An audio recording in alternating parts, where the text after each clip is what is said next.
सत्संगत्वे निस्संगत्वं निस्संगत्वे निर्मोहत्वं निर्मोहत्वे निश्चलतत्वं निश्चलतत्वे जीवन्मुक्तिः पुनरपि जननं पुनरपि मरणं पुनरपि जननी जठरे शयनम् इह संसारे बहुदुस्तारे कृपया पारे पाहि मुरारे. மூணாவது ஸ்கந்தம், அதுல 26வது அத்தியாயம். ரொம்ப சர்வசாதாரணமா சுலபமா கிடைக்கிறது. அப்படி சுலபமா கிடைக்கிற காரணத்தினால நம்ம என்ன பண்றோம் அப்படின்னு சொன்னோம்னாக்க, சுலபம் டேக் இட் ஃபார் கிராண்டட். இது எல்லாருக்கும் எப்பவும் சாதாரணமா கிடைச்சுட்டே இருக்கும், கிடைக்கிறது நிக்காது, அதாவது கிடைக்காம போகாது, கிடைக்கும், எப்பவுமே எல்லாருக்கும் கிடைச்சுட்டு இருக்கும். உதாரணத்துக்கு ஆகாரம்ங்கிறது எப்பவுமே நம்மளுக்கு கிடைக்கும் அப்படின்னு நினைச்சிட்டு இருக்கோம். நம்ம கஷ்டப்படணும்னு அவசியம் இல்லை. ஆனா இப்ப உதாரணத்துக்கு வர மாதிரி நேஷனல் கெலாமிட்டின்னு சொல்றோம் பாருங்க, அதாவது அந்த இதெல்லாம் சொல்றாரு இல்லையா, இப்ப இதெல்லாம் பார்த்துமே, அது பேர் என்ன, கொஞ்ச நாளைக்கு முன்னாடி மெட்ராஸ்ல வெள்ளம், அந்த மாதிரி பெரிய இதெல்லாம் வந்துன்னு வச்சுக்கோ, ஒரு பெரிய ப்ராப்ளம்கள் தான் வந்துன்னு வச்சுக்கோ. அந்த ப்ராப்ளத்துல சாப்பாடு கிடைக்கிறது இதெல்லாம் சொல்றாரு இல்லையா, இப்ப இதெல்லாம் பார்த்துமே, அது பேர் என்ன, கொஞ்ச நாளைக்கு முன்னாடி மெட்ராஸ்ல வெள்ளம், அந்த மாதிரி பெரிய இதெல்லாம் வந்துன்னு வச்சுக்கோ, ஒரு பெரிய ப்ராப்ளம்கள் தான் வந்துன்னு வச்சுக்கோ. அந்த ப்ராப்ளத்துல சாப்பாடு கிடைக்கிறதுங்கிறது எவ்வளவு கஷ்டமா போயிடுறது. எப்பேற்பட்ட பெரிய பணக்காரர்களா இருந்தாலும், எவ்வளவு வசதியா இருந்தாலும், எவ்வளவு பொசிஷனா இருந்தாலும் கியூல நிக்க வேண்டியிருக்கு இல்லையா. கியூல நிக்கிறது மட்டும் இல்ல, அது எல்லாருக்கும் கிடைக்கணும். பட் இப்ப இந்த மாதிரி சொல்றதெல்லாம் ஒரு பயத்தை இதெல்லாம் கலப்புறதா இருக்கக்கூடாது.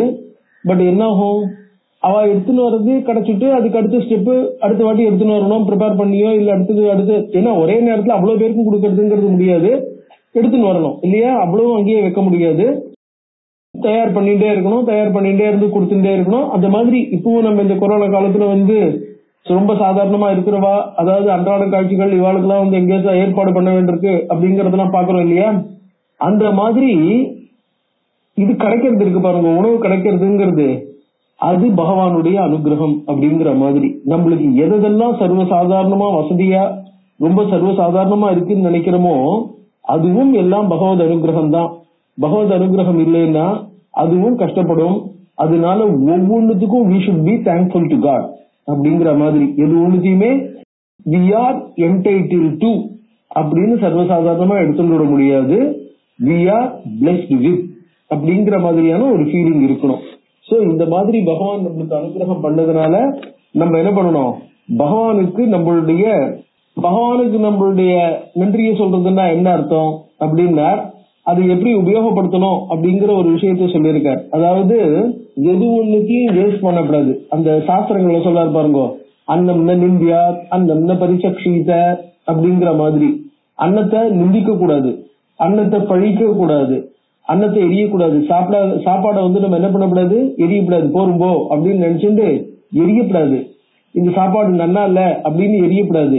சோ இது கிடைச்சதே பெரிய விஷயம், இது கிடைச்சதே பகவத் அனுகிரகம், இன்னைக்கு இந்த மாதிரி நம்மளுக்கு அனுகிரகம் பண்ணிருக்கான் அப்படிங்கறத நம்மளுடைய பசியை போக்குறதுக்காகவும் நம்மளுடைய ஸ்ட்ரென்த்துக்காகவும் அத, ஏன்னா எப்படிப்பட்ட உணவா இருந்தாலும் அது பசியை போக்கும், எப்படிப்பட்ட உணவா இருந்தாலும் அது நம்மளுக்கு சக்தியை கொடுக்கும் இல்லையா. அதனால அதை தேங்க்ஃபுல்லா அக்செப்ட் பண்ணிக்கணும் அப்படிங்கிற மாதிரி நம்ம சாப்பாட்டுக்கிட்ட எப்படி நடந்துக்கணும் அப்படின்னு சொல்லியிருக்கு இல்லையா. அந்த மாதிரி அன்னம்ன நிந்தியா அன்னம்ன பரிசக்ஷீத அன்னம் பகுகுர்வீத அப்படிங்கிற மாதிரிலாம் இதே விஷயத்த கீதையிலையும் 3வது 4வது அத்தியாயங்கள்ல ரொம்ப விசேஷமா எடுத்து சொல்லியிருக்கார். அதுதான் அந்த இடத்துல சொல்லும் போது தைர்தத்தான் அப்பிரதாய ஏபியா, இது பகவானால நம்மளுக்கும் அனுகிரகம் பண்ணப்பட்டது. நம்ம இன்னைக்கு சாப்பிடுற உணவுங்கிறது, அதாவது உணவு மட்டும் இல்ல, உணவை சாப்பிடுறதுன்னா நம்ம கடிச்சு சாப்பிடுறோம், கடிச்சு சாப்பிட்டது நல்லா ஜெரிக்க முடியறது, ஜெரிச்சது நம்ம உடம்புல ஒட்டுறது, மால் நியூட்ரிஷன் அப்படின்னு சொல்லும் போது என்ன ஆகும், அந்த உணவு நம்ம உடம்புல ஒட்டாம போயிடும். அதனால நம்மளுக்கு அது சக்தி கிடைக்காம போயிடும், அது பிரயோஜனம் இல்லாம போயிடும். அதனால என்ன ஆகுது, மால் நியூட்ரிஷன்னா உணவு கிடைக்காம போறதுங்கிறது மட்டும் இல்ல, அந்த உணவனுடைய சக்தி நம்மளுக்கு அப்சார்ப் ஆகாம, அதாவது உடம்புல ஒட்டல அப்படின்னு சொல்ற பாருங்க, அதனுடைய பலன் கிடைக்காம அதனால வரக்கூடிய வியாதிகள், அனிமியால இருந்து ஆரம்பிச்சு எல்லா விதமான வியாதிகளும். சோ அந்த மாதிரி உடம்பு என்னாகும், சாப்பாட்டை ஏத்துக்கிறதுல உடம்பு கஷ்டப்படாம அந்த சாப்பாட்டை ஏத்துண்டு அதனால வரக்கூடிய சக்தியை கொடுத்துண்டு இது எல்லாமே பண்ணக்கூடியது. இது ஒன்னே ஒண்ணு, சாப்பாடு கிடைக்கிறதுங்கிறது மட்டும் இல்ல. சாப்பாடு கிடைக்கிறதுல இருந்து ஆரம்பிச்சு அது அப்சார்ப் ஆறதுல இருந்து அதனுடைய சக்தி நம்மளுக்கு டிரான்ஸ்பர் ஆறதுல இருந்து அந்த சக்தியை நம்ம உபயோகப்படுத்த முடியறதுல இருந்து ஒவ்வொன்றுத்திலயுமே இருக்கு அந்த பகவானுடைய அனுகிரகங்கிறது.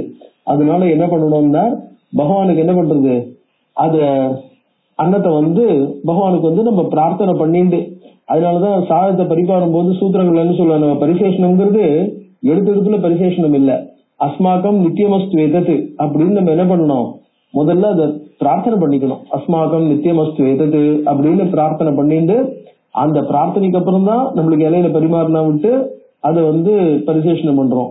அந்த பரிசேஷனம் பண்ணும்போது இலையில சாதத்தை போடும்போது இலையை தொட்டுன்னு இருக்கணும். ஏன்னா அது இது மாதிரி பிராணாகுதினும் போது பிராணாக்னிஹோத்திரம் அப்படின்னே பேரு இல்லையா. ஆகுதியும் போது நம்ம என்ன பண்றோம், ஹோமம் பண்ணும்போது இடத்துக்கு இலை நெய்யை தொட்டுன்னு வலதுக்கு இலை ஹோமம் பண்ற மத்தியில அந்த மாதிரி இடத்துக்கு இலை தொட்டுன்னு தான் ஹோமம் பண்ணணும். அதாவது பிராணாய சுவாகங்கிறதுலாம் அந்த மாதிரி. இது எப்படி ஒரு ஆகுதியாகவே, இது எப்படி ஒரு ஹோமமாகவே, அதாவது ஹோமம் பண்ணும்போது எந்த அளவுக்கு நம்ம ஸ்ரத்தையோட இருக்குமோ அந்த அளவுக்கு சாப்பிடும் போதும் ஸ்ரத்தையா இருக்கணும் அப்படிங்கறதாக அது ரொம்ப ஒரு விசேஷமா சொல்லியிருக்கு. அதாவது போஜன காலேஜ் கோவிந்தம்னு பகவான் கோவிந்த நாம ஸ்மரணத்தோடய நம்ம என்ன பண்ணணும், ஆகாரத்தை எடுத்துக்கணும் அப்படிங்கறதெல்லாம் விசேஷமாக சொல்லப்பட்ட விஷயங்கள். அதனால என்ன பண்ற, எதை சாப்பிட்டாலும் யார் எதை சாப்பிடுறாளோ அவ சாப்பிடுற எதன்னா புருஷாலோகே ததன்னா தஸ்ய தேவதாக. அதனால என்ன பண்ண, அவெல்லாம் என்ன பண்ணணும், இந்த மாதிரி இது சாப்பிடுறவாளா இருந்தாக்க, மாம்சங்கள் எடுத்துக்கிறவளா இருந்தாக்க அந்த இடத்துல பலி அம்பாளுக்கு கொடுத்துட்டு அதுக்கப்புறம் மேல நடக்கிறது. அந்த இடத்துல கொடுக்கப்பட்ட பலிகள் என்ன ஆகுது, அதான் நம்ம எடுத்துக்கிறத பலியா கொடுக்குறோம். அதனால அது ஒரு இது இல்ல, தோஷம் இல்ல, அது எப்படி அப்படின்னு அந்த இடத்துல என்ன பண்ண, அந்த இடத்துல சொன்னார். அதுதான் தேவதார்த்தே விசிருஷ்டானாம் பசூனாம் சொர்க்கத்தில் துருவா அப்படின்றதாக 35வது ஸ்லோகம். அதோட ஹோமார்த்தம் செய்வ கர்த்தவியம் குண்டம் செய்வ திரிகோணகம். எப்படின்னா இந்த திரிகோண குண்டத்தை அமைச்சு ஹோமார்த்தம் செய்வ பிரகர்த்தவியம் திரிகோணம், ஹோமார்த்தம் செய்வ கர்த்தவியம் குண்டம் செய்வ திரிகோணகம், ஸ்தண்டிலம் வா பிரகர்த்தவியம் திரிகோணம் மானத சுபம்.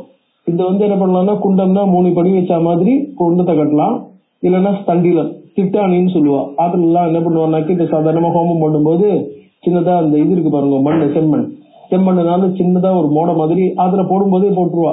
படிக்கோலம் போடுவா, இல்லைன்னாக்கா அந்த படிக்கோலத்தையே கொஞ்சம் வளவா போடுவா. அந்த மாதிரி ஒவ்வொருத்தரும் அந்த ஊர்ல அவளுக்கு ஏற்ற மாதிரி என்ன பண்ணுவான்னாக்கா பரம்பரையா என்ன சம்ஸ்காரங்கள் வந்திருக்கோ அந்த மாதிரி கோலம் போட்டு அதுல என்ன பண்ணுவா, அந்த மாதிரி மோட கட்டுறத திட்டாணி அப்படின்பா. அந்த மாதிரி திட்டாணி கட்டி அதுக்கு மேல இந்த ஹோமங்கள் எல்லாம் பண்றது. அந்த திட்டாணி கட்டுறதுதான் ஸ்தண்டிலம், இடம் போடுறதுங்கிறது. அதாவது ஹோமம் பண்ண வேண்டிய இடத்த என்ன பண்ணணும், நன்கு கோமையேன உபலிப்பியா பசுஞ்சாணியால சுத்தமா மெழுகி ஹோமம் பண்ண வேண்டிய இடத்த சுத்தமா மொழுகி அதை சுத்தம் பண்ணி அப்படின்னு ஸ்தண்டிலம், அதுக்கு பேரு ஸ்தண்டிலம்னு பேரு. அந்த இடத்துக்கு அது இடம் பண்றதுக்கு பேர், பண்ணப்பட்ட இடம், ஹோமம் பண்றதுக்காக தயார் பண்ணப்பட்ட இடம். திரிகாலம் பூஜனம் நித்தியம் நானா திரவியை மனோகரைகி. 3 வேளையும் அம்பாளுக்கு பூஜை பண்ணணும் இந்த நவராத்திரியில. அந்த பூஜை எப்படி இருக்கணும், கீதவாதித்ரு நிருத்திய கர்த்தவிய மகோத்சவா. அதுல அம்பாளுக்கு என்ன ஆகும், நல்ல கானங்கள் இருக்கணும், அம்பாளுடைய பெருமையை பாடக்கூடிய பாட்டுகள், மியூசிக்குகள். அதுக்கப்புறம் நாட்டியம் தெரிஞ்சவோ அந்த இடத்துல நாட்டியத்தை இது பண்ணலாம். நித்தியம் பூமௌச்ச சயனம் குமாரீனாஞ்ச பூஜனம். யார் கர்த்தாவோ யார் பூஜை பண்றானோ அவெல்லாம் என்ன பண்ணணும், கட்டில மெத்தையில எல்லாம் படுத்துக்க கூடாது. அவன் சாதாரணமா தரையில வெறும் பாய விரிச்சு அதுலதான் படுத்துக்கணும். நித்தியம் பூமௌச்ச சயனம் குமாரீனாஞ்ச பூஜனம். குமாரி பூஜை அப்படின்னு கன்னியா பூஜைன்னு சொல்ற மத்தியில அந்த கன்னியா பூஜையும் ரெகுலரா பண்ணணும். அந்த கன்னியா பூஜை பண்ணும்போது அந்த கன்னிகளுக்கு என்ன பண்ணணும், வஸ்திர அலங்கரணைகி திவ்யைகி போஜனைஷ்ட சுதாமயைகி. வஸ்திர அலங்கரணைகி, அவளுக்கு அந்த குழந்தைகளுக்கு துணிமணிகள் வாங்கி கொடுக்கணும், ஏதாவது நகைகளும் வாங்கி தரணும். அதோட திவ்யைகி போஜனைகி சுதாமயைகி. சுதாமயைகின்னா நல்ல அமிர்தம் போல இருக்கிற குழந்தைகளுக்கு பிடிச்சதான ரொம்ப இனிமையான நல்ல போஜனங்கள் அந்த குழந்தைகள் சாப்பிடுற மாதிரி. ஏன்னா குழந்தைகள் இந்த பூஜை பண்ண போற குழந்தைகள் 2 வயசுல இருந்து 10 வயசுக்குள்ள இருக்கணும். அதனால அந்த குழந்தைகளுக்கு சாப்பிடுற மாதிரி அந்த குழந்தைகளுக்கு பிடிச்ச மாதிரி சுதாமையைகி திவ்யைகி போஜனைகி நல்ல போஜனங்கள் பண்ணிக்கணும், ரொம்ப இனிமையான.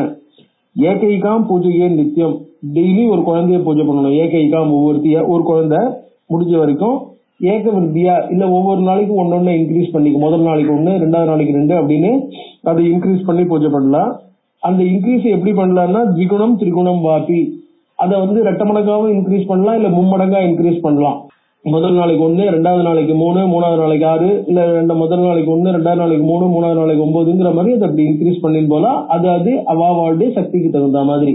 ஏன்னா அவ்வளவு குழந்தைகளுக்கும் நம்ம என்ன பண்ணணும், வஸ்திரங்கள் போஜனங்கள் இதெல்லாம் பண்ணி வைக்கிறதோட அவ்வளவும் பண்ணி வைக்க வேண்டியிருக்கிறதுனால அதுக்கு ஏற்ற மாதிரி அவ சௌரியங்களுக்கு ஏற்ற மாதிரி, இட வசதிகளுக்கு ஏற்ற மாதிரி, கிடைத்த வாய்ப்புகளுக்கு ஏற்ற மாதிரி நம்ம என்ன பண்ணலாம், அந்த மாதிரி ஏற்பாடு பண்ணணும் அப்படின்னார். பிரத்யேகம் நவகம் சுவா, இல்ல ஒவ்வொரு நாளும் 9 பேர் நம்ம என்ன பண்ணலாம், 9 குழந்தைகளை ஏற்பாடு பண்ணி அந்த 9 குழந்தைகளுக்குமே நம்ம வந்து எவ்வளவுங்கிறதெல்லாம் வாங்கி கொடுத்தா அவளை பூஜை பண்ணலாம். விபவசி அனுசாரின்னு அதான் சொல்லிட்டேன். இது எப்படி பண்ணணும்னாக்க, நான் இவ்வளவு பேருக்கு பண்ணிருக்கேன் பாருன்னு நம்ம காமிக்கிறதுக்காக இல்ல. விபவசி அனுசாரின, அம்பாளுக்கு நம்மளுடைய பக்தியை காமிக்கிறதுக்காக, அம்பாளுக்கு நம்ம பண்றோன்ற ஒரு சீரியஸ் சின்சியர் இன்ட்ரெஸ்டோட நம்ம பண்ணணும். அதனால விபவசி அனுசாரின, நம்மளுடைய வசதிக்கு ஏற்ற மாதிரி. இன்னும் இப்ப ஆத்துல இடம் கம்மியா இருந்து, நம்ம ஏற்பாடு பண்ணிருக்கிற இடத்துல இடம் கம்மியா இருந்து அவ்வளவு பேரை உட்கார வைக்க முடியலன்னாக்க அதனால அதெல்லாம் கஷ்டம் இருக்கும் இல்லையா, அதுக்கும் ஏற்ற மாதிரி. கர்த்தவியம் பூஜனம் கில வித்த சாட்டியம் கர்த்தவியம், அதுதான் முக்கியம். வித்த சாட்டியம்னா கையில வசதி இருக்கும் போது முடியும் போது எனக்கு இல்ல, எனக்கு வசதி இல்ல, எனக்கு முடியாது, இதுக்கு மேல என்னால செலவழிக்க முடியாதுன்னு அது என்ன பண்ணக்கூடாது, கையை சுருக்கப்படாது, கையை இழுக்கப்படாது. கையை இழுத்துக்காதே, வித்த சாட்டியம் அதுக்கு பேர். அந்த கையை இழுத்துக்கிறது இருக்கு பாருங்க, அந்த இதெல்லாம் இதுக்கு போனா போறது, இவ்வளவு பண்ணா போறாதா, இவ்வளவு பண்ணா போறாதா, இது போறாதா, இதுக்கு மேல வேணுமான்ற ஒரு ஆட்டிடியூட் இருக்கு பாருங்க, அந்த ஆட்டிடியூடுக்கு பேர், கையை இழுத்துக்கிறதுக்கு பேரு வித்த சாட்சியம். சோ வித்த சாட்சியம் கர்த்தவியம். ராஜன் சக்தி மகே ததா, அம்பாளுடைய பூஜையில சக்திக்கான யாகத்துல இந்த கையை சுருக்கிறது கையை இழுத்துக்கிறதுங்கிறது, நம்ம பணத்தை காட்டாம குறைக்கிறதுங்கிறது கூடாது.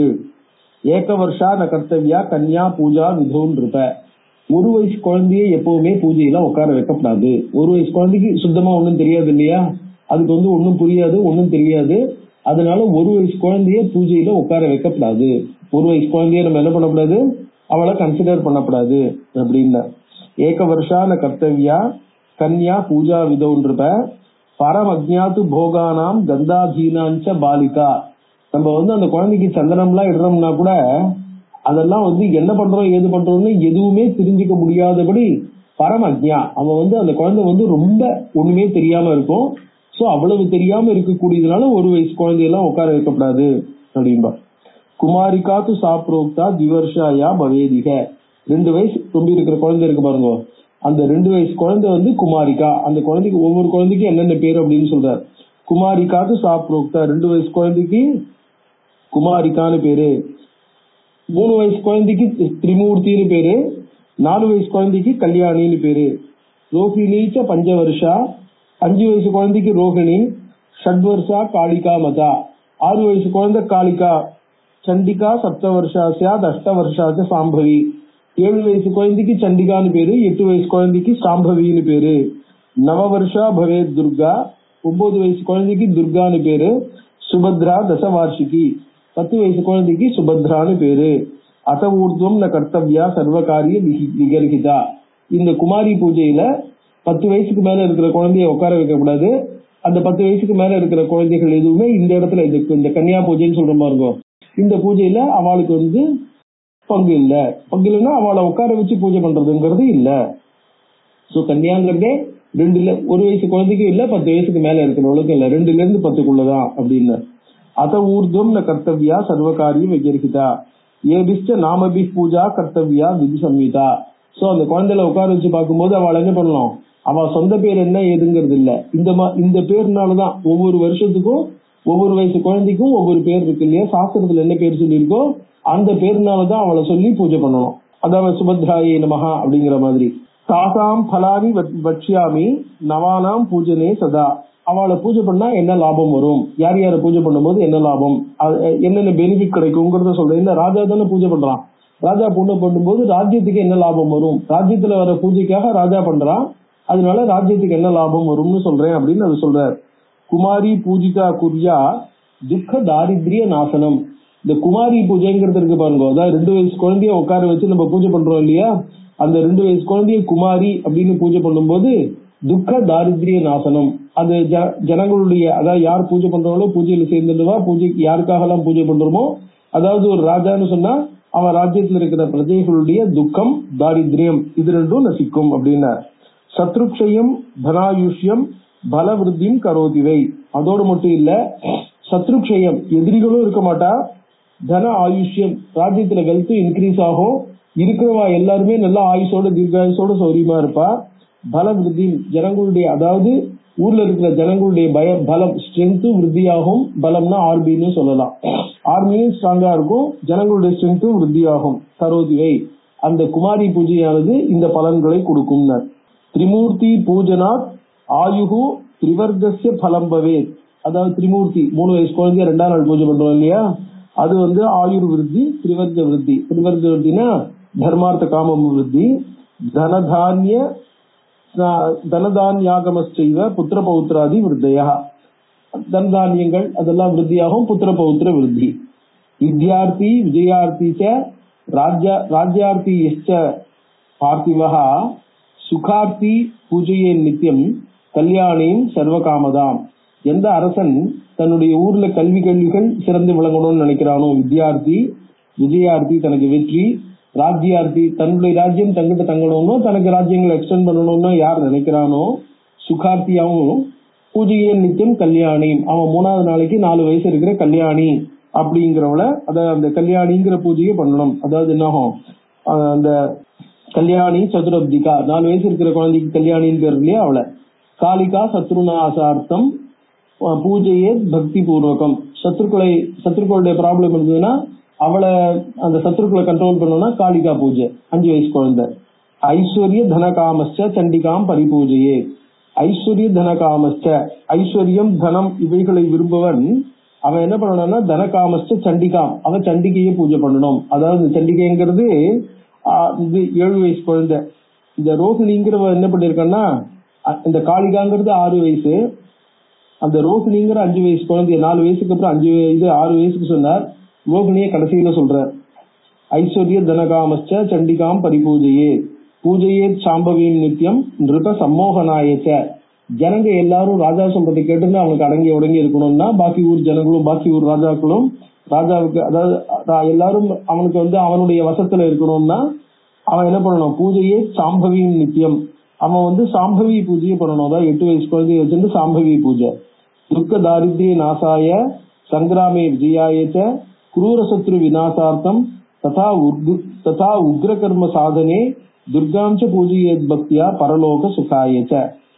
அதான் துக்க தாரித்ரிய நாசாய, துக்கம் தாரித்ரியங்களுடைய நசிக்கிறதுக்காகவும், சங்கிராமே விஜயாயச்ச சண்டையில ஒரு வெற்றிக்காகவும், குரூர சத்ரு விநாசார்த்தம் ரொம்ப கூரமான ஒரு சத்ருக்கள் தான் வச்சுக்கோ. எல்லாரும் தர்மமா யுத்தம் பண்ணிட்டு இருக்கும் போது சில பேர் அதர்மமா யுத்தம் பண்ணினா என்னன்ற மாதிரி எல்லாம் பண்ணானாக்க நம்ம அதை ஃபேஸ் பண்ண முடியாம இருக்கும் இல்லையா. அப்படிப்பட்ட சத்துருக்களை நசிப்பதற்காகவும் உக்ர கடுமையான ஒரு இதெல்லாம் காரியங்களை நம்ம எடுத்துட்டு அதை சாதிக்கணும்னு நினைச்சோம்னாக்க அந்த காரியங்களை சாதிக்கிறதுக்கும் துர்காம்ச பிரபூஜையே பக்தியா, துர்கை என்ன பண்ணணும், அந்த துர்கா பூஜா அப்படிங்கறத அதாவது 9 வயசு குழந்தை 8ஆம் நாள் பண்றோம் இல்லையா மகாஷ்டமி இன்னைக்கு, அந்த இது துர்காம்ச பூஜையே பக்தியா பரலோக சுகாயச்ச வாஞ்சிதார்த்த சித்தியர்த்தம் சுபத்ராம் பூஜையே சதா. சுபத்ராங்கிறது அதாவது 9ஆம் நாள் அன்னைக்கு 10 வயசு குழந்தை பண்ற மாதிரி பரலோக சுகாயச்ச வாஞ்சிதார்த்த லாபாய, நம்ம நினைச்சதெல்லாம் நடக்கிறதுக்காக. ரோகிணியும் ரோகநாசாய பூஜையே விதிவன்னரகா. ரோகிணிங்கிறவ 5 வயசு குழந்தை, அவளை என்ன பண்ண ரோகநாசாய வியாதிகள் எல்லாம் போறதுக்காக இந்த ரோகிணியை பூஜை பண்றது. அந்த வியாதிகள் எல்லாம் போனோம்னு பிரார்த்தனை பண்ணி பண்றதுனால இந்த பாக்கி பூஜையெல்லாம் சொல்லிட்டு தனியா விசேஷமா இந்த இடத்துல தனியா சொன்னார். இந்த பூஜை எப்படி பண்ணணும் அப்படின்னா, ஸ்ரீரஸ்துதி மந்திரேன பூஜையே தத் பக்தி தத் தரஹா. ஸ்ரீ மந்திரங்கள் இருக்கு பாருங்க, ஸ்ரீ சூக்தங்கள், இதெல்லாம் அந்த மாதிரி ஸ்ரீ மந்திரங்களால இந்த பூஜைகள் ஸ்ரீரஸ்து அப்படின்னு. ஸ்ரீயுக்த மந்திரை ரதவா பீஜ மந்திரை ரதாபிவா. ஸ்ரீ சேர்ந்த மந்திரங்களால, அதாவது ஸ்ரீ சூக்தத்துல இருக்கிற மந்திரங்கள் அதோட அந்த ஸ்ரீங்கிற எழுத்து சேர்ந்த மந்திரங்கள் இருக்கே, அந்த மந்திரங்களால இந்த பூஜைகளை விசேஷமா பண்ணணும். இல்லைன்னா பீஜ மந்திரங்கள், அந்த தேவதையினுடைய பீஜ மந்திரங்களால, சண்டிகா பீஜ மந்திரம், துர்காவோட பீஜ மந்திரம், தும் துர்கா நமஹ அந்த மாதிரி இருக்கு இல்லையா, அந்த மாதிரி பீஜ மந்திரங்களாலையும் இந்த பூஜையை பண்ணலாம். குமாரஸ்ய தத்வானி யா சிருஜத்யபி லீலையா காதீனபி ச தேவாம்ஸ்தான் குமாரியும் பூஜையாம்யகம். அந்த குமாரியை பூஜை பண்ணும்போது அந்த குமாரி பூஜைக்கான மந்திரம் என்ன, அதாவது அந்த ஸ்லோகம், அது என்னன்னு சொல்றார். குமாரஸ்ய தத்துவானி யா சிருஜத்யபி லீலையா, எந்த குமாரி இதெல்லாத்தையும் வந்து சிருஷ்டிக்கிறாளோ, லீலையாகவே சிருஷ்டிக்கிறாளோ, காதியினப்பிச்சு தேவாம்ஸ்தான், காதின்னா கானா கைதி பிரம்மணோ நாம, எல்லா தேவதைகளுக்கும் சிருஷ்டிகர்த்தாவாக இருக்கக்கூடிய தாம் குமாரி பூஜையாமியகம், அந்த குமாரியை நான் பூஜிக்கிறேன் அப்படின்னு என்னாகும், குமாரி பூஜைக்கான ஆரம்பம் பண்ணும்போது அதுக்கான மந்திரமாக இது சொல்லியிருக்கு. இது எடுத்துக்கணும். சத்வாதிபிஸ் திரிமூர்த்திர்யாம் தைஹி நானா ஸ்வரூபிணி திரிகால வியாபினி சக்தி திரிமூர்த்தியும் பூஜையாமியகம். சோ முதல்ல குமாரி பூஜைக்கான மந்திரம் ஒவ்வொரு தேவதைக்கும் சொல்றார். திரிமூர்த்தியை பூஜை பண்ணும்போது அந்தந்த தேவதைகளுடைய சொரூபம் என்ன, சோ திரிமூர்த்திக்கான சொரூபம் என்ன, குமாரிக்கான சொரூபம் என்னன்னு ஒவ்வொரு தேவதைக்கும் ஒரு பேர் கொடுத்தார் இல்லையா, அந்த தேவதைக்கான சொரூபம் என்ன அப்படின்னு சொல்லி அந்த தேவதா ஆவாகன மந்திரமாக, அந்த தேவதா தியான மந்திரமாக இந்த இடத்துல இப்ப நம்ம என்ன பண்றோம், இப்ப விஷ்ணு சஹஸ்ர நம்ம பாராயணம் பண்ணும்போது விஷ்ணு சஹஸ்ர நாமத்தை என்ன பண்றோம், விஸ்வரூப இது தியானம் அப்படின்னு சொல்லிட்டு பகவான விஸ்வரூபமா விராட் ஸ்வரூபமா தியானம் பண்றதுக்காக விராட் ஸ்வரூபமா இருக்கக்கூடிய பகவானை வந்து வர்ணிக்கிறதாக சஹஸ்ரநாமம் அமைஞ்சிருக்கு. விஸ்வரூப இது தியானம் அப்படின்னு சொல்லிட்டு, சோ விஸ்வரூப ஸ்ரீ நாராயண பிரீத்தியத்தை ஜபை விநியோகா, விஸ்வரூப நாராயணனுக்கு விராட் ஸ்வரூபமா இருக்கிற நாராயணனுடைய பிரீத்தி கிடைக்கணுன்றதுக்காக இந்த ஜபம் அப்படின்னு. சோ அப்ப தியானம் என்ன வருது, பூபாதம் யசநாதர் வேத அசுருள்ள சந்திர சூரிய நேத்திரேன்னு இந்த பூமி முழுக்கமே இந்த பிரம்மாண்டமே பகவானுடைய சொரூபமா திரிவிக்ரமனா இருக்கக்கூடிய பகவான், அது அனைத்துமே அவனுடைய ஒவ்வொரு அங்கமா இருக்கு. பூபாதம் அதாவது பூமியே அவனுக்கு பாதமா இருக்கு. எஸ்ய நாபிகி வியது ஆகாசம் அவனுடைய ஞாபிகா இருக்குன்னு இந்த பிரம்மாண்டத்தையே பகவத் ஸ்வரூபமாக பார்த்து அந்த பிரம்மாண்டமே பகவானாக நினைச்சு அதையே நம்ம பகவானா தியானம் பண்றது. விராட்னா அந்த சமஸ்தமும் சேர்ந்த ரூபம், அந்த மாதிரி இருக்கக்கூடிய சொரூபமாக தியானம் பண்றோம்னு சொல்றோம் இல்லையா, அந்த மாதிரி ஒவ்வொரு தேவதையும் எப்படி தியானம் பண்றது. முதல்ல குமாரிய தியானம் பண்ணார். காதியினபி தேவாம்ஸ்தான், அதாவது கா முதலிய தேவதைகளையும் சிருஷ்டி பண்றவர் யாரோ அப்படி பண்ற குமாரியை தியானிக்கிறேன். திரிமூர்த்தியை பத்தி சொல்லும் போது சத்வாதிபிகி திரிமூர்த்திஹி யா தைதி நானா ஸ்வரூபிணி, சத்வரஜஸ்தமஸ் இது மூணுத்தினாலையும் யார் நானா ஸ்வரூபிணியாக இருக்கிறாளோ, பலவிதமான ஸ்வரூபங்களை எடுத்துட்டு அந்த குணங்களுக்கு ஏற்ற ஸ்வரூபத்தோட இருக்கிறாளோ, திரிகால வியாபினி சக்தி, மூன்று காலத்திலும் வியாபிச்சிருக்கக்கூடிய சக்தியா யார் இருக்காளோ திரிமூர்த்தியும் பூஜையாமியகம். அப்புறம் மூணாவது என்ன பண்ணார், திரிமூர்த்திக்கு அடுத்தது கல்யாணி, கல்யாண காரிணி நித்தியம் பக்தானாம் பூஜிதா நிசம், எல்லா காமனைகளையும் கொடுக்கக்கூடிய கல்யாணிங்கிற தேவதைய நான் பூஜிக்கிறேன். தாம் பக்தியா கல்யாணியும் சர்வகாமதாம், கல்யாண காரிணி அவள் நல்லதையே செய்பவள், கல்யாணத்தையே செய்பவள், பக்தர்களால பூஜிக்கப்பட்டால் எந்த பக்தர்கள் பூஜிக்கிறாளோ பூஜிக்கிறவர்களுக்கு நல்லதையே செய்பவள். அதுக்கடுத்து ரோஹிணி, ரோகயந்திச்ச பீஜானி, எதை சொல்ற, ரோகயந்திச்ச பீஜானி விதைகளை விளைவிக்கும்படி செய்பவள் ரோஹிணி. பிராஜன்ம சஞ்சிதானிவை யாதேவி சர்வபூதானாம் ரோஹிணியும் பூஜையாமியகம். சோ பீஜானிங்கிறது சசிய விருத்தி மட்டும் இல்ல, பிராஜன்ம சஞ்சிதானிவை எப்ப விதைக்கப்பட்டிருந்தாலும், அதாவது பூர்வ ஜென்மத்தில் செய்யப்பட்ட கர்மாக்கள் அனைத்தையும் இந்த ஜென்மத்தில் நம்ம அனுபவிக்கும்படி செய்து அந்த கர்மாக்களுடைய பலனை கொடுத்து இந்த ஜென்மத்திலேயே முக்தி கிடைக்கும்படி செய்யக்கூடியவள் ரோஹிணி. சோ பிராஜன்ம சஞ்சிதானிவை எப்பொழுது விதைக்கப்பட்டு இருந்தாலும் அத ரோகயந்திச்ச பீஜானி, விதைக்கப்பட்டிருந்தாலும் நம்ம விதைக்கிற பூமியில விதைக்கிற விதை மட்டும் இல்ல கர்மாக்களும். சோ ரோகயந்திச்ச பீஜானி பிராஜன்ம சஞ்சிதானிவை யாதேவி சர்வபூதானாம் ரோஹிணியும் பூஜையாமியகம். அதான் யாதேவி சர்வபூதானாம், சர்வ பீஜானாம் மட்டும் இல்ல சர்வபூதானாம். காளி, காலயத்தே சர்வம் பிரம்மாண்டம் சச்சராச்சரம் சல்பாந்த சமய யாதாம் காளிகாம் பூஜையாமியகம், காலத்தை கண்ட்ரோல் பண்றவ. சோ காலத்துக்கு காளிகான்னு சொன்னோம்னா காலம் அவர் கையில இருக்கு. காளிங்கிற வார்த்தைக்கு ரெண்டு அர்த்தம், இருட்டுன்னு ஒரு அர்த்தம், அதுக்கப்புறம் காலம்னு ஒரு அர்த்தம். சோ இவ காலத்தை கண்ட்ரோல் பண்றா. நம்ம எல்லாரும் காலத்துக்குள்ள இருக்கோம், காலம் நம்ம கிட்ட இல்ல, காலத்தை நம்ம புரிஞ்சுக்க முடியாது, காலத்தை நம்ம தெரிஞ்சுக்க முடியாது. அது தெரிஞ்சுக்க முடியாம இருக்கிற காரணத்தினால என்ன ஆகுது, தெரிஞ்சுக்க முடியலங்கிறதுக்காக அதை சிம்பலைஸ் பண்றது இருட்டு. அப்படிப்பட்ட இருட்டா இருக்கக்கூடிய காலஸ்வரூபமா இருக்கிற எல்லாத்தையும் நடத்தி விற்கிற காளியை பூஜை செய்கிறேன்னு காளிக்கான ஆவாகன மந்திரம். சண்டிகாம் சண்ட ரூபாம்ச சண்டமுண்ட விநாசினி தாம் சண்டபாபகரணியும் சண்டிகாம் பூஜையாமியகம். சண்டிகா அப்படின்னா சண்ட முண்டாசுரர்களை நாசம் பண்ணினவள், சண்டமுண்டாசுரர்களை நாசம் பண்ணினதுனால மட்டும் இல்ல, அவன் என்ன பண்ணா, சண்ட பாபகரணி, மகா உக்ரமான பாபங்கள் இருக்கு பாருங்க, அப்படிப்பட்ட உக்ரமான பாபங்கள் இருந்தா கூட அந்த பாபங்களையும் நசிக்கும்படி செய்யக்கூடியவள். அப்படிப்பட்ட மிக என்ன ரொம்ப வசந்த சக்தி படைத்தவள். அதனால அப்படிப்பட்ட சண்ட பாபகரணின் சண்டிகாம் பூஜையாம்யகம். அகாரணாத் சமுத்பத்திஹி ஜென்மையை பரிகீர்த்திதா யஸ்யாஸ்தாம் சுகதாம் தேவி சாம்பவி. யாருன்னா அகாரணாத் சமுத்பத்திஹி, எந்த காரணத்திலிருந்தும் அவன் வரல. அதாவது அவளுக்கு உற்பத்திங்கிறது கிடையாது, ஒரு காரணத்திலிருந்து வந்தது கிடையாது. எப்பவுமே தான் வந்து அதாவது ஸ்வயம்பூன்னு சொல்ற மாதிரி இருக்கும். எப்பவுமே இருந்துட்டு இருக்கிற ஸ்வயம்பூனா ஸ்வயம் பவதி. அதாவது கோவில்ல வந்து விக்கிரகம் வந்து இந்த ஸ்வயம்பூ, ஸ்வயம் வியக்த கஷேத்திரம், ஸ்வயம்பூ அப்படின்னு சொல்லுவா. அதாவது இந்த விக்கிரகத்தை யாரும் வடிச்சு, அதாவது கல்லெல்லாம் வந்து சிற்பிகளை கொண்டு வடிச்சு இங்க கொண்டு வந்து வைக்கல, இது தானாகவே உண்டான விக்கிரகம், இது தானாகவே வந்தது அப்படின்னு சொல்றா இல்லையா. அந்த மாதிரி தானாகவே வந்த விக்கிரகம் போல இந்த அம்பாள், அதாவது ஸ்வயம் வியக்தம், அகாரணத்துனா தானா வந்ததுன்னு எடுத்துனோம், வந்ததே இல்லை, எப்பவுமே இருந்துட்டு இருக்கிறவள், சாஸ்வதமானவள், நித்தியமானவள். அதனாலதான் அகாரணாத் சமுத்பத்திஹி, இவளுடைய தோற்றம் எதுல இருந்தும் இல்லை, எந்த காரணத்திலிருந்தும் இல்லை. அகாரணாத் சமுத்பத்திஹி ஜென்மையை பரிகீர்த்திதா, லோகத்துல இருக்கிற எல்லாம் இவகிட்ட இருந்து வந்தது. யஸ்யாஸ்தாம் சுகதாம் தேவியும் சாம்பவியும், எல்லாருக்கும் சுகத்தை கொடுக்கக்கூடியவள். சம், அந்த சுகத்தை சாம்பவி தருபவள்.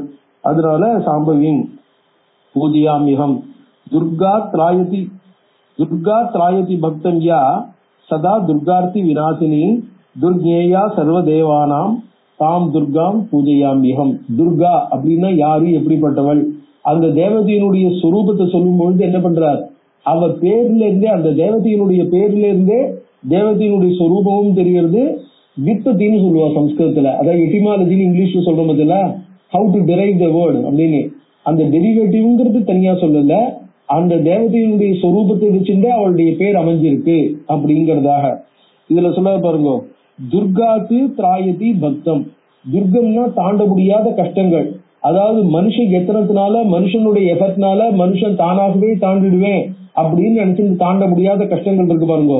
துர்காத்து, துர்கம்னா கோட்டை, ஏன்னா எதிரிகளால சுலபமா தாண்டி உள்ள வந்து இந்த ராஜாவை ஜெயிக்க முடியாம அவன் என்ன பண்ணிட்டு இருக்கான், தன்னை போர்ட்டிஃபை பண்ணிட்டு இருக்கான். அப்படி தன்னை போர்ட்டிஃபை பண்ணிட்டு இருக்கிற காரணத்தினால என்ன பேரு, இதுக்கு துர்கம் அப்படின்னு பேரு. அதாவது கோட்டைகளுக்கு துர்கம்னு சொல்றோம். கிரி துர்கம், வன துர்கம், ஜல துர்கம் அப்படின்லாம் சொல்லுவாங்க. மலை மேல ஒரு கோட்டை அமைச்சிருந்தா கிரி துர்கம், காட்டுக்கு நடுவுல வச்சுருந்தா, அதாவது யானை குதிரைப்படைகள் யானைப்படைகள்லாம் அந்த காட்டுக்குள்ள ஃப்ரீயா போக முடியாது, தேரெல்லாம் போகாது. அதனால இந்த பதாதிகள் காலாட்படை தான் போனோம். போகும்போது உள்ள இருக்கிறவங்களுக்கு தீஸ் பீப்புள் வில் பி என்ன சொல்றது, சிட்டிங் டக்ஸ் அப்படின்ற இல்லையா, அந்த மாதிரி இருப்பா. சோ அந்த மாதிரி இருக்கிறதுக்கு துர்கம்னு பேர் இல்லையா. சோ துர்காதி திராயதி, தாண்ட முடியாத கஷ்டங்கள் இருக்கு பாருங்க, அந்த கஷ்டத்தில இருந்தும் பக்தனை காப்பாற்றி வைக்கிறதுனால இவளுக்கு துர்கான்னு பேரு. அதோட சதா துர்கா ஆர்த்தி விநாசினி, எல்லா கஷ்டங்கள், ஆர்த்தினா அப்ளிக்ஷன்ஸ், அவனுக்கு வரக்கூடிய வியாதிகளோ பாக்கி எந்த விதமான கஷ்டங்கள் இருந்தாலும் சகல விதமான கஷ்டங்கள்ல இருந்தும், ஆர்த்தினா அவனுடைய மென்டல் அப்ளிக்ஷன்ஸ் அவ்வளவுல இருந்தும், அதாவது அவன் வந்து இந்த இதுல தாண்ட முடியாதுன்னு தான் நினைச்சிட்டு இருக்கிற முக்கியமான கஷ்டம் என்னன்னா, மனுஷனுக்கு தனக்கு வர கஷ்டங்களை கூட தாண்டிடுவோம், ஆனா தன்னால தாண்ட முடியாதுன்னு அவனுடைய செல்ஃப் கான்பிடன்ஸ் போறது பாருங்க, அப்ப அவனால ஒண்ணுமே பண்ண முடியாம இருக்கும். அவன் வந்து என்ன ஆகும், இந்த கஷ்டத்துல இருந்து விடுபடணும்ன்ற ஒரு ஆசை கூட இல்லாதவனா, விடுபட முடியாதவனா, அதுலயே அவன் மாட்டின் முடிச்சுட்டு இருப்பான் பாருங்க. அந்த இடத்துல இருந்தும் அவனுடைய மனசையும் திருப்பி அவனையும் திருப்பி அவனுக்கு ஒரு ஊக்கத்தை கொடுத்து அவனை வெளில கொண்டு வரணும் இல்லையா, அப்படி காப்பாற்றக்கூடியவள். அதனாலதான் என்ன ஆகும்னா, ஆர்த்தோ ஜிக்ஞாசு அர்த்தார்த்தி அப்படின்னா, ஆர்த்தகன்னா அந்த அப்ளிக்ஷன்ஸ், அந்த மென்டல் அப்ளிக்ஷன், அதாவது இதுல இருந்து என்னால விடுபட முடியாது, இது கஷ்டம், இனிமே இவ்வளவுதான், எல்லாம் மொத்தமே இவ்வளவுதான், ஒண்ணுமே கிடையாது அப்படின்ற ஒரு அப்ளிக்ஷன்ல இருக்கிறவனுக்கு ஒரு ஊக்கத்தையும் ஒரு தன்னம்பிக்கையும் கொடுத்து அவனை லிஃப்ட் பண்ணி நிறுத்தி வைக்கிறவன் இருக்கான் பாருங்க. புராணங்கள்ல ஒரு அழகான கதை சொல்லுவா. யாரோ ஒரு நல்ல பக்தன், பெரிய பக்தன், அவன் என்ன பண்ணான்னாக்க, அந்த பக்தன் வந்து வந்துட்டு இருக்கான். அதாவது அவனுக்கு பகவான் வந்து ஹெல்ப் பண்ணணும்னா, பகவான் ஆக நான் அவங்க கூட வரேன் அப்படின்னு சொன்னார். பகவான் திருப்பி வந்துட்டே இருக்கான். வந்துட்டு இருக்கும்போது ஒரு பெரிய நதியை கடக்கணும். அந்த நதி வந்து வெய்ய காலம், அதனால துளி கூட ஜலம் இல்லை. அந்த ஜலம் வந்து என்ன ஆகுனா மணலா இருக்கு. மணல் அப்படியே சூரியன் பட்டு கொதிக்கிறது, தகிக்கிறது. அந்த மணல், இந்த வேர்க்கல்ல இதெல்லாம் போட்டோம்னா ஒரு செகண்ட் தான், போட்ட நேரத்துல அத்தனையும் பொறிஞ்சு போயிடும், அவ்வளவு தூரம் கொதிக்கிறது அந்த மணல்ல. அந்த கடலை, அந்த நதியை தாண்டியாக அவன் தாண்டி போயிட்டே இருக்கான். தாண்டி போயிட்டே இருக்கும்போது பகவான் இவன் கூட வருது இவனுக்கு தெரியுது. ஏன்னா இவனுடைய காலடியும் இருக்கு, பகவானுடைய காலடியும் இருக்கு. பகவான் தெரியாட்டா கூட பகவானுடைய காலடி தெரியுது. பகவானுடைய காலடியோடு சேர்ந்து வந்துட்டு இருக்கான். நதியை தாண்டும் போது பார்த்தா நதியில ஒரே ஒரு காலடி தான் தெரிகிறது, இவன் காலடி மட்டும்தான் இருக்கு, பகவான் தெரியல. ஏன்னா இவன் தான் நடந்து வந்துட்டு இருக்கான். அதனால ஏன்னொடனே பகவானை பார்த்தா கேட்டான், இதை பத்தி என் கூட துணைக்கு வரேன்னா இந்த சுடுற வெயில் வந்த உடனே நைசா நீ நழுவி போயிட்ட பத்தியான்னு நான் பகவான்கிட்ட ஒழுங்கா கவனி பாருனார் பகவான். அந்த காலடி உன்னுடைய காலடி என்னுடைய காலடியும் பாரு, உனது எப்படி இருக்கு, கொஞ்சம் சின்னதா இருக்கு, இந்த பெருசா இருக்கு. அங்க தெரியுற காலடி என்ன இருக்கு பாரு, பெரிய காலடி. உனக்கு கால் சுட போறதே, நீ கஷ்டப்பட போறியேன்னு உன்னை தூக்கிட்டு நான் நடந்து வந்திருக்கேன். உன் கூட இருந்தேங்கிறத, உன்னை காப்பாத்துறேன்னு சொன்னது உன் கூட தூக்கிட்டு நடந்து வந்திருக்கேன். உனக்கு அந்த சூடு கஷ்டம் தெரியக்கூடாதுங்கிறதுனால உனக்கு, அதனாலதான் இந்த சுலபமா இந்த நதியை நீ கடந்துட்ட. உன்னால என்ன பண்ண முடியல, அந்த கஷ்டம் தெரியல, சூடு தெரியல, நீ வந்துட்ட. இல்லைன்னா உன்னால இதை கடந்திருக்க முடியுமா அப்படின்னா. சோ நம்மளுக்கு தெரியாமையே நம்ம கூடவே இருந்துட்டு நம்மளை கடத்தி வைக்கிறவரா இருக்கிறவர் பகவான் அப்படிங்கிற மாதிரி இது இந்த புராண கதை சொல்றது இல்லையா. அதனால துர்கா திராயதி பக்தம் தம் துர்காம் பூஜையாமியகம், அப்படிப்பட்ட துர்கத்திலிருந்து காப்பாற்றி வைக்கிற துர்கையை பூஜை பண்றேன்னார். அடுத்ததாக சுபத்ரா, துர்கேயா சர்வ தேவானாம், அவ என்னாகும், தேவர்களாலையும் அறியப்பட முடியாதவள். தாம் துர்காம் பூஜையாமியகம் அப்படின்னு அவ சொன்னார். சுபத்ரியை சொல்லும் போது சுபத்ரானிச்ச பக்தானி, துர்கா தேவதைகளும் அறியப்பட முடியாத அளவுக்கு டிரான்சென்டென்டலா இருக்கான்னு. சுபத்ரானிச்ச பக்தானாம் குருதே பூஜிதா சதா அபத்ர நாசினியும் தேவியும் சுபத்ராம் பூஜையாமியகம். சுபத்ராம்னா அபத்ர நாசினி தேவி, அபத்திரங்களை போக்குறவள், பக்தர்களுக்கு சுபத்திரங்களை, அதாவது நல்ல பத்திரமான மங்களத்தை கொடுப்பவள். அப்படிப்பட்ட சுபத்திரையை பூஜிக்கிறேன்னு இந்த 9 மந்திரமும் குமாரியிலிருந்து ஆரம்பிச்சு சுபத்திர வரைக்கும் ஒவ்வொரு தேவதை ஸ்வரூபமும் எப்படி இருக்கு, அந்த தேவதை என்ன பண்றா அப்படின்னு சொல்லி அந்த தேவதையை ஆவாகனம் பண்ணி அந்த தேவதையை தியானம் பண்றதுக்கான மந்திரங்களை, புராண மந்திரங்கள். இதெல்லாம் மந்திரங்கள் இல்லைன்னு சொல்லக்கூடாது, இதெல்லாமும் மந்திரங்கள் மாதிரி தான். அதாவது நம்ம சாதாரணமா நம்ம சொல்லும் பொழுது வேதத்துல வரத மந்திரங்கள்னு சொல்லுவோம். அதை தவிர பீஜாட்சரங்கள் இந்த மாதிரி இருக்கக்கூடியதையும் மந்திரங்கள்னு சொல்லுவோம். இந்த மாதிரி ஆவாகனத்துக்காக வரக்கூடியதெல்லாம் ஸ்லோகங்கள் அப்படின்னு ஸ்லோக ரூபமா இருந்தா கூட அது நம்மளுக்கு ஆவாகனாதி பூஜைகளுக்காக கொடுக்கப்பட்டதுனால அவைகளுக்கும் மந்திரங்கள் அப்படின்ற விவகாரம் உண்டு.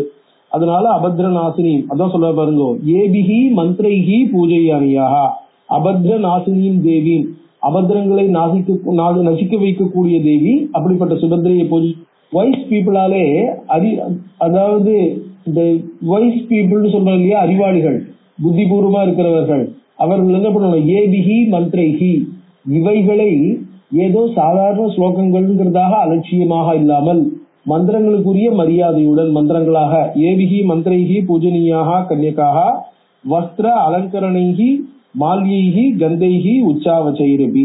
வஸ்திர அலங்கரணைஹி, வஸ்திரங்கள் அலங்கார வஸ்துக்கள், அதாவது குழந்தைகளுக்கு கொடுக்குற இந்த காதோல கருகமணி எல்லாம் சொல்றோம் இல்லையா, அந்த மாதிரி வளையல்கள் இதெல்லாமும். மால்யைஹி கந்தைஹி உச்சாவச்சைஹி, அது கொஞ்சம் அவாவாளுடைய வசதிக்கு ஏற்ற மாதிரி. உச்சாவச்சைகின்னா முன்ன பின்ன இருக்கலாம், அதாவது அவாவா வசதிக்கு ஏற்ற மாதிரி, அவாத்துல பண்ணிருக்காளே அதே மாதிரி நான் பண்ணணுங்கிற மாதிரி இல்லாம அவா சௌரியத்துக்கு ஏற்ற மாதிரி பண்ணணும் அப்படிங்கறதாக.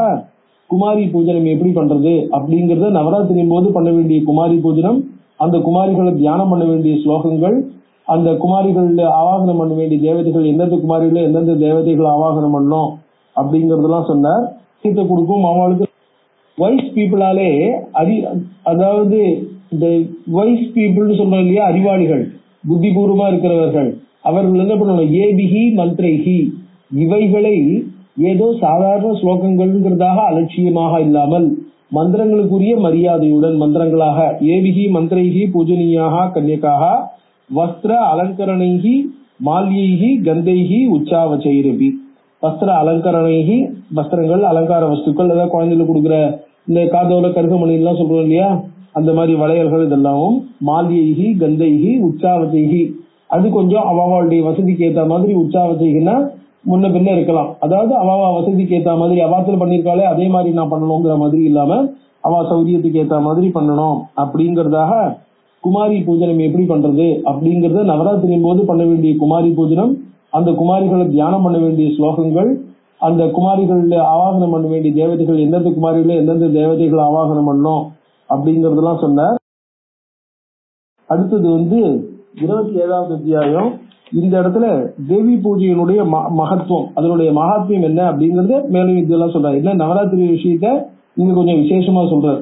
ராமர் கிருஷ்ணர் இவாள்லாம் கூட இந்த நவராத்திரி பூஜையை பண்ணிதான் தங்களுடைய எண்ணத்தை அதாவது நிறைவேற்றிண்டா. இப்ப ராவணனை சம்ஹாரம் பண்றதுக்கு முன்னாடி நவராத்திரி பூஜை பண்ணிட்டு போனார் அப்படின்ட்டு வியாசர் மேல சொல்றார். ஹீனாங்கீம் வர்ஜயேத் கன்யாம் குஷ்டயுக்தாம் ரணாங்கிதாம் கந்தஸ்பாரித ஹீனாங்கீம் விஷால குலசம்பவாம் ஜாத்யந்தாம் கேகராம் காணீம் குரூபாம் பகுரோமசாம் சந்தியஜேத் ரோகிணீம் கன்யாம் ரக்த புஷ்பாதினாங்கிதாம் ஷாமாம் கர்ப்பசமுத்பூதாம் கோலகாம் கன்யகோத்பவாம் வர்ஜனீயா சதா சேதாக சர்வ பூஜாதி கர்மசு. குழந்தை எல்லாம் கொஞ்சம் என்னவா இருக்கணும்னாக்க எந்த விதமான, ஏன்னா நம்ம அம்பாளை முழுக்க தியானம் பண்றோம் இல்லையா.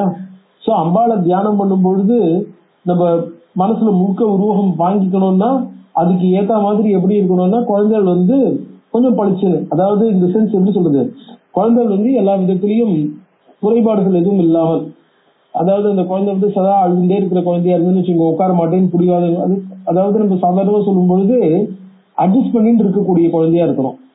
அது அழுதுண்டே இருக்கிற குழந்தையா இருந்தாலோ, அது கொஞ்சம் ஏதாவது உடம்பு சரியில்லாத குழந்தையா இருந்தாலோ, அந்த மாதிரி இருக்கிற குழந்தைக்கு நம்ம என்ன பண்ண முடியாதுன்னா சில சமயம் சில பூஜைகள் அதுக்கு ஒத்துக்காம இருக்கலாம். அதாவது நம்ம கொடுக்கக்கூடிய இந்த வாசனைகள், இப்ப ஊதுவத்தி இதெல்லாம் ஏற்றி வச்சோம்னு வச்சுக்கோ, அந்த வாசனை எல்லாம் சிலதுக்கு அலர்ஜிக்கா இருக்கலாம். சோ அந்த அலர்ஜிக்கா இருந்ததுன்னா அந்த குழந்தைக்கு அங்கேயே சட்டுன்னு உடம்பு சரியில்லாம போயிடுதுனாக்க நம்ம என்ன பண்ண முடியாது, உடனே அந்த பாதி பூஜையில அந்த குழந்தைய அட்டன் பண்ண வேண்டியிருக்கும், பூஜையை மேல கண்டினியூ பண்ண முடியாது. அதனால இவ எல்லாத்தையும் அக்செப்ட் பண்ணிக்கக்கூடியவாள்னா இந்த குழந்தை பயப்படாம அங்க உட்கார்ந்துட்டு இருக்கிறதா, இந்த விஷயங்கள் எல்லாம் ஏத்துக்கக்கூடியதா, பூஜையில பண்ணக்கூடிய விஷயங்களை ஏத்துக்கக்கூடியதா, அந்த இடத்துல அழாம அக்செப்ட் பண்ணிட்டு மேல ப்ரொசீட் பண்ணக்கூடியதா, அந்த மாதிரி இருக்கக்கூடிய குழந்தையா இருக்கணும். அதுக்கெல்லாம் ஒத்து வராத, அதுக்கெல்லாம் ஏத்துக்க முடியாத, அதுக்கு ப்ராப்ளமேட்டிக்கா இருந்ததுன்னா, அதை அக்செப்ட் பண்ணிக்க முடியாத லெவல்ல அந்த குழந்தை இருந்ததுன்னா, அந்த மாதிரி குழந்தைகளை உட்கார வச்சிருந்து அவளையும் கஷ்டப்படுத்தக்கூடாது. அந்த குழந்தைகளை நம்ம என்ன பண்றோம், ரொம்ப கஷ்டப்படுத்துறோம். கஷ்டப்படும் பொழுது அந்த குழந்தைகளுக்கு மேல நம்ம வலுக்கட்டாயமா உட்கார வச்சு பூஜை பண்ணா என்ன ஆகும், அந்த குழந்தைகள் படுற கஷ்டம் அம்பாளுக்கு பிளீசிங்கா இருக்காது. அதாவது குழந்தைய கஷ்டப்படுத்துறதுங்கிறது அம்பாளுக்கு பிளீசிங்கா இருக்காது. அதனால என்ன பண்றதுன்னாக்க எல்லாத்தையும் சிரிச்ச முகத்தோட ஏத்துக்கக்கூடிய அக்செப்ட் பண்ணிக்கக்கூடிய குழந்தையா இருக்கணும்னு அர்த்தம். சோ அதனால எந்தெந்த மாதிரி ப்ராப்ளங்கள் இருந்தா அந்த குழந்தை அதெல்லாம் அக்செப்ட் பண்ணிக்கிறது கஷ்டமா இருக்கும், பொறுத்தையாருக்கும் கஷ்டமா இருக்கும், அந்த குழந்தைக்கும் கஷ்டமா இருக்கும். அப்படிங்கறதுல நம்ம எந்த சந்தனத்தை கொடுக்குறோமோ அந்த சந்தனத்தை அப்ளை பண்ண முடியாம இருக்கலாம். சோ அந்த மாதிரி எல்லாம் இல்லாத, எந்த ப்ராப்ளமும் இல்லாதவளா இருக்கணும் அந்த குழந்தைகள் அப்படிங்கறதாக சொன்னார். ஏக வம்ச சமுத்பூதாம் கன்யாம் சமயக் பிரபூஜையே.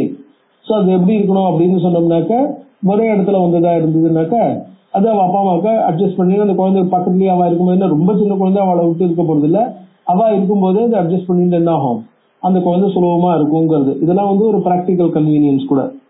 பிராமணி சர்வகரியேஷு ஜெயார்த்தே நிருபவம்சஜா லாபார்த்தே வம்ச வைஷ்யோதா மதாவா சுத்ர வம்சதா. இது யார வேணாலும் எந்த குழந்தைய வேணாலும் உட்கார வைக்கலாம், இவாளதான் அவளதாங்கிறது இல்ல. எந்த குழந்தைய வேணாலும், அதாவது இது பிராமண குழந்தைகள் தாங்கிறது இல்ல. பிராமணி சர்வகாரியேஷு ஜெயார்த்தே நிருபவம்சஜா லாபார்த்தே வைசிய வம்சோதா மதாவா சுத்ர வம்சஜா. சோ எல்லா விதமான எல்லா ஜாதி குழந்தைகளையும் என்ன பண்ணலாம், உட்கார வச்சு பூஜை பண்ணலாம். பிராமணேர் பிரம்மஜா பூஜ்யா ராஜன்யேர் பிரம்ம வம்சஜாக வைசிய திரிவர்கஜா பூஜ்யா சதுஸ்ர பாதசம்பவே. இது அப்புறம் காருபிஷ்டைவ வம்சோதா யதா யோக்கியம் பிரபோஜையே. சோ யார் எதுக்கு சௌரியமோ, யாருக்கு யார் கிடைக்கிறாளோ, எந்த குழந்தைகள் யாருக்கு ஈஸியா இருக்கோ, அக்சசிபிளா இருக்கோ, எந்த குழந்தைகளை யாருக்கு அட்ஜஸ்ட் பண்ணிக்க முடியுமோ, அவளுடைய விஷயம் தெரியுமோ அந்த மாதிரி. நவராத்திர விதானேன பக்தி பூர்வம் சதைவகி. முக்கியமா பக்தி பூர்வம், அதாவது நம்மளுக்கு பூஜை பண்ணும் போது நம்மளுடைய அட்டென்ஷன் மாறுற மாதிரி இருக்கக்கூடாது. நம்மளுடைய கவனம் அதுல சதறி அந்த குழந்தைய எப்படி பாத்துக்கிறது, எப்படி அட்ஜஸ்ட் பண்ணி போறதுங்கிறது. அது என்ன ஆகும், அந்த பூஜைங்கிறது குமாரி பூஜைங்கிறது பண்ணும்போது நம்மளுடைய அட்டென்ஷன் அதுலயும் பூஜையிலையும் அம்பாள் மேலையும் இருக்கிற அளவுக்கு யாரெல்லாம் நம்மளுக்கு அட்ஜஸ்ட் பண்ணி நம்மளோட சேர்ந்து போவாளோ அந்த மாதிரின்னு அர்த்தம். நவராத்திர விதானேன அசக்தோ நியதம் பூஜாம் கர்த்தம் சேன் நவராத்திரக்கே. சோ இந்த மாதிரி குமாரி பூஜையை நித்தியப்படி ஒருத்தனால பண்ண முடியாதுன்னு சொன்னா. அசக்தோ நியதம், நியதம்னாக்க நித்தியம்னு ஒரு அர்த்தம் உண்டு, பிரிஸ்கிரைப் பண்ணபடின்னு ஒரு அர்த்தம் உண்டு. சோ ரெகுலரா பிரிஸ்கிரைப் பண்ணபடி கர்த்தும் அசக்தா, அதை செய்ய முடியாதவன். சேன் நவராத்திரிக்கு 9 நாளும் அந்த மாதிரி பண்ண முடியாதவன். அஷ்டமியாம் விசேஷன கர்த்தவியம் பூஜனம் சதா. அத மகாஷ்டமின்னு சொல்லுவா. அஷ்டமி அன்னைக்காவது விசேஷமா இந்த குமாரி பூஜையை பண்ணணும், ஒரே ஒரு நாள் மட்டுமாவது. அதாவது அஷ்டமியாம் புரா அஷ்டமியாம் பத்ரகாளி தட்சயஜ்ய விநாசினி பிராதுர்பூதா மகாகோரா யோகினி கோடிபிஸ்தக. ஏன் அப்படின்னா, தட்ச யாகத்துல சிவனை வந்து மதிக்காம இந்த யாகத்தை பண்ணா இல்லையா, தட்சன் யாகம் பண்ணா இல்லையா, அவன் சிவனை மதிக்கலைங்கிறது மட்டும் இல்ல, அவனை பாக்குறதுக்கு அம்பாள் வர. அதாவது ஆக்சுவலா தட்சனுக்கு 50 குழந்தை, 50 குழந்தைகள்ல 50 பொண்கள். அந்த 50 பொண்கள்ல 49 பொண்களை வந்து என்ன பண்ணான்னா ஒவ்வொருத்தருக்கும், அதாவது இவருக்கு வந்து அது பேர் என்ன, சந்திரனுக்கு 27 பேர், கஷ்யபருக்கு 13 பேர்னு, அந்த மாதிரி ஒவ்வொருத்தருக்கும் அந்த மாதிரி தன்னுடைய குழந்தைகளை கன்னியாதானம் பண்ணி கொடுத்துடுறான். சதின்னு கடைசி பொண்ணுக்கு பேரு. அந்த சதியை வந்து என்ன பண்றான்னாக்கா சிவனுக்கு கொடுக்குறான். அதனாலதான் சதிக்கு தாக்ஷாயினி அப்படின்னே ஒரு பேரு. அந்த தாக்ஷாயினிய சிவனுக்கு கல்யாணம் பண்ணி கொடுக்குறான். சிவனை யாகத்துக்கு கூப்பிடல, சிவனை கூப்பிடலைங்கிறதுனால, அதாவது சிவனுக்கு அவிர்வாகம் கொடுக்கல, யாகத்துக்கு அது கூப்பிடலாம், ஏதோ கல்யாணம் வரதுக்கு கல்யாணத்துக்கு கூப்பிடுற மாதிரி மாப்பிள்ளை கூப்பிடலங்கிறது இல்ல, யாகத்துக்கு அவிர்வாகம் வாங்கிக்கிறதுக்காக கூப்பிடல. சோ அவனை கூப்பிடாததுனால, சிவனை கூப்பிடாததுனால தன்னுடைய பொண்ணான சத்தியை கூட கூப்பிடல. இவன் யாகத்துக்கு வரா, வரும்போது அந்த யாகத்துல என்ன பண்றா, தன்னுடைய தேகத்தை தியாகம் பண்ணிடுறா இல்லையா. அன்னைக்கு அந்த தேகத்தை தியாகம் பண்ணும்போது தட்ச யஜ்யத்தை நாசம் பண்ணி தட்சணை இது பண்றதுக்காக, அழிக்கிறதுக்காக அன்னைக்கு தோணினவ, சண்டிகையே தோணினவதான் மகாஷ்டமியில, அஷ்டமி அன்னைக்கு அன்னைக்கு தோணி இருக்கா. அதனாலதான் அஷ்டமியாம்ச விசேஷன கர்த்தவியம் பூஜனம் சதா. ஏன்னா புறா அஷ்டமியாம் பத்ரகாளி தக்ஷ யஜ்ய விநாசினி பிராதுர்பூதா மகாகோரா யோகினி கோட்டிபிஸ்தக சதுஷ்டி கோட்டி யோகினி இல்லையா, கணசேவி தானே, அவ்வளவு யோகிகளோடையும் அன்னைக்கு ஆவிர்வாவமானா. அம்பாள் ஆவிர்வாவமான தினமா இருக்கிறதுனால நவராத்திரியில வர மகாஷ்டமி அன்னைக்கு பூஜைங்கிறது ரொம்ப விசேஷமா சொல்லப்பட்டிருக்கு. அதனாலதான் நீங்க இந்த பெங்கால்ல போனீங்கன்னா இந்த சந்தி பூஜை அப்படின்பா, அஷ்டமியும் நவமியும் சேரக்கூடிய அஷ்டமி அன்னைக்கு கடைசி 2 நாள் இருக்கு பாருங்க, அந்த நேரத்துல பண்ற பூஜை தான் ரொம்ப விசேஷம். அது எந்த நேரத்துல வருதோ, மிட் நைட் வந்தாலும் சரி, இல்ல மிட் டேல வந்தாலும் சரி, எப்ப வந்தாலும் சரி, அந்த சந்தி பூஜைங்கிறது ரொம்ப விசேஷம். சோ அதோ அஷ்டமியாம் விசேஷன கர்த்தவியம் பூஜனம் சதா நானா விதோபகாரிச்ச கந்த மால்யானுலேபனைகி. விசேஷமான கந்தம், மாலைகள், புஷ்பங்கள், இது எல்லாத்தோடையும் நானாவித உபகாரேஷ்ட பட்சிய போஜ்யாதிகளுடனும் பாயசைகி ஆமிஷைகி ஹோமைகி பிராமணானாஞ்ச போஜனைகி பாயசைகி விவிதமான பாயசங்கள். பாயசங்கள்னா கீர் அப்படின்னு சொல்றோம் இல்லையா. நம்ம இந்த ஊர்ல என்ன பண்ணுவோம்னா பாயசம்னா ஒரே ஒரு பாயசம் தான் வைக்கணும் சாதாரணமா. நீங்க கேரளா பக்கம் போனேன்னு வச்சுக்கோ, ஒரு கல்யாணத்திலேயே அத வெள்ள பிரதமன், நடப்பிரதமன், சக்க பிரதமன் அப்படின்னு என்ன ஆகும், ஒரு கல்யாணத்திலேயே 4-5 பாயசம் அவன் வந்து செல் பண்ணிட்டே இருப்பா. கிள்ளு பாயசம் முதல்ல பரிமாற ஆரம்பிக்கும் போது வைக்கிற கிள்ளு பாயசம் ஒன்னா இருக்கும். அதுக்கப்புறம் இந்த ரசம் இதெல்லாம் முடிஞ்ச உடனே வர பாயசம் இருக்கு பாருங்க, அந்த பாயசம் ஒண்ணு முன்னாடி ஒண்ணு பாயச வெரைட்டி வந்துட்டே இருக்கும் பாருங்க. அந்த மாதிரி பாயசைகி அம்பாளுக்கு நம்ம நேர்த்தி பண்ணும்போது என்ன பண்ணணும், பலவிதமான பாயசங்கள், ஒரே ஒரு பாயசம் மட்டும்தாங்கிறது இல்ல, பலவிதமான பாயசான பிரியா இல்லையா. அதனால பாயசைகி பலவிதமான பாயசங்கள், எல்லா விதமான பாயசங்களோடும் பாயசைகி ஆமிஷைகி, ஆமிஷங்கிறது யார் அதை எடுத்துக்கிறாளோ அதாவது மாംസ உணவுகள், ஹோமைகி பிராமணானாம்ச போஜனைகி பிராமண போஜனங்களும் அதுக்கு அங்கமாக, பூஜைக்கு அங்கமாக, பல புஷ்போபகாரிச்ச தோஷையே ஜெகதம்பிகாம். தோஷையேத்துனா அம்பாளை வந்து பிரீத்தி பண்ணி வைக்கணும், சந்தோஷப்படுத்தணும்னு அர்த்தம். உபவாசே ஹியசக்தானாம் நவராத்திரம் 9 நாளும் உபவாசம் இருந்து பூஜை பண்ணணும், அதுதான் ரொம்ப விசேஷம் அப்படின்னு சொல்லியிருக்கு. விஜயதசமி இன்னைக்கு பாரணை பண்ணணும், 9 நாளும் பூஜை பண்ணணும், இது உபவாசம் இருக்கணும். உபவாசே ஹியசக்தானாம் நவராத்திரம் விரதே புனகா உபோஷணத்ரயம் புரோக்தம் யதோக்த பலதம் தபா. குறைஞ்சது 3 நாளைக்காவது, ஏன்னா சரீர சக்தி இருக்கு பாருங்க, சரீர சக்திங்கிறது முக்கியம். 9 நாளும் உபவாசம் இருக்க முடியாதவா குறைஞ்சது 3 நாளைக்காவது உபவாசம் இருக்கணும்னு. அதாவது எப்பன்னா சப்தமியாம் சதாஷ்டமியாம் நவமியாம் பக்தி பாவனகா. சோ சப்தமி, அஷ்டமி, மகாசப்தமி, பஞ்சாங்கத்திலே மகாசப்தமி, மகாஷ்டமி, மகாநவமின்னு இருக்கும். திரிராத்திர கரணாத்.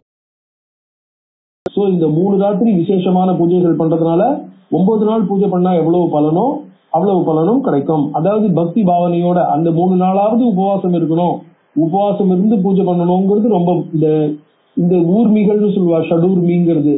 அதாவது சோகமோக ஜராமரண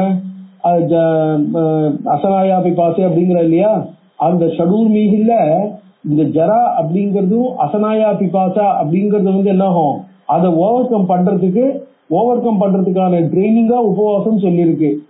என்ன அனசனாத் பரம், அதாவது ந தபஹா அனசனாத் பரம், சாப்பிடாம உபவாசம் இருக்கிறத காட்டிலும் மிக உசந்த தபஸ் கிடையாது அப்படின்னு இது இருக்கு பாருங்க, மகாநாராயண உபனிஷத் அந்த இடத்துல சொல்றது. சோ அந்த மாதிரி தபோ நானசனாத் பரம்னு அவ்வளவு விசேஷமா உபவாசத்தை காட்டிலும் பெரிய தபஸ் இல்லைன்னு சொல்லி இருக்கிறதுனால அந்த உபவாசம் குறைஞ்சபட்சம் 3 நாளாவது இருக்கணும். அதாவது நாமளே ஏமாத்திக்க கூடாதுங்கிறது தான் முக்கியம். 9 நாள் விரதமும் 3 நாள் விரதமும் ஒன்னாயிடுமா அப்படின்னா அதை பார்க்க போற அந்த விரதத்துக்கு பலனை கொடுக்க போறவன், விரதத்துக்கு சக்தியை கொடுக்க போறவன் அம்பாள். நம்ம 9 நாளும் 3 நாளும் நம்ம ஈக்குவேட் பண்ணல, அம்பாள் தான் பார்க்க போறா.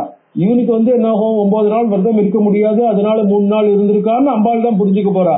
ஏன்னா ஒரு முக்கியமான விஷயம், நம்ம என்ன கர்மாவை பண்றோமோ அந்த கர்ம பலன் நம்மளுக்கு வருதுங்கிறது இல்ல. வாஸ்தவத்துல எங்க இருக்கு, கர்மாத்தியக்ஷா பலாத்தியக்ஷான்னு பகவான சொல்றோம். கர்மா நம்ம என்ன கர்மா பண்றோம்னு பாக்குறவன் பகவான், அந்த கர்மாவுக்கு பலனை கொடுக்க போறவன் பகவான்.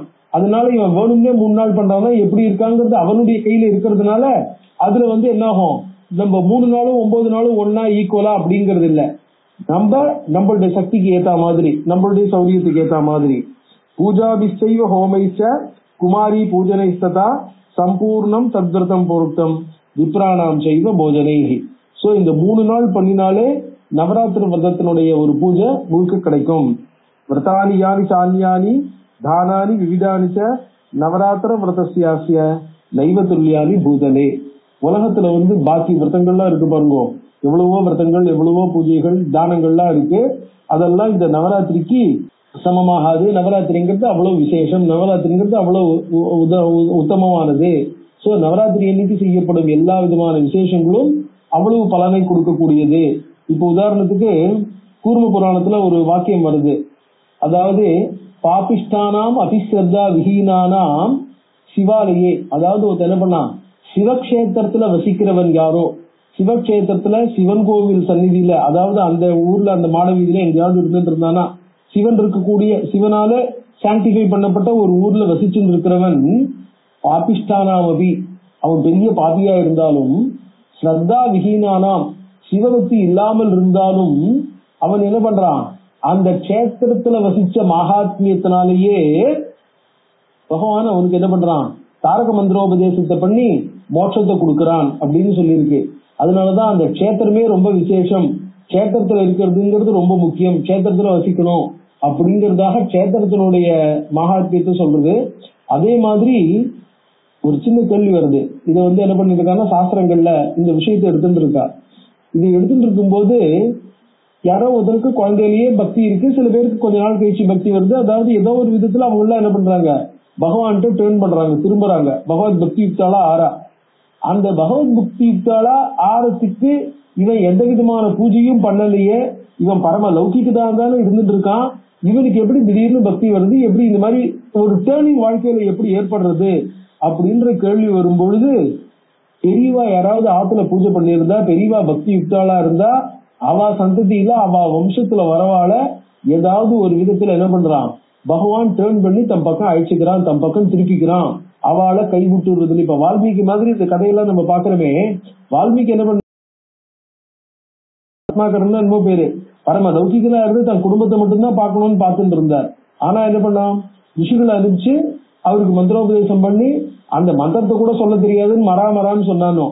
சோ அப்ப என்ன இருது, அந்த மாதிரி இருந்த வால்மீகி தம் பக்கம் ஒரு பெரிய ஆதிகவி, பெரிய ரிஷின்னு பகவான் திருத்திக்கல. அந்த மாதிரி பெரிய மகான்களை பார்த்தீங்கன்னா நிறைய பேர் சாதாரண ஒரு ஆர்டினரி லைஃப்ல தான் அவளுக்கு ஆரம்பிச்சிருக்கோம்.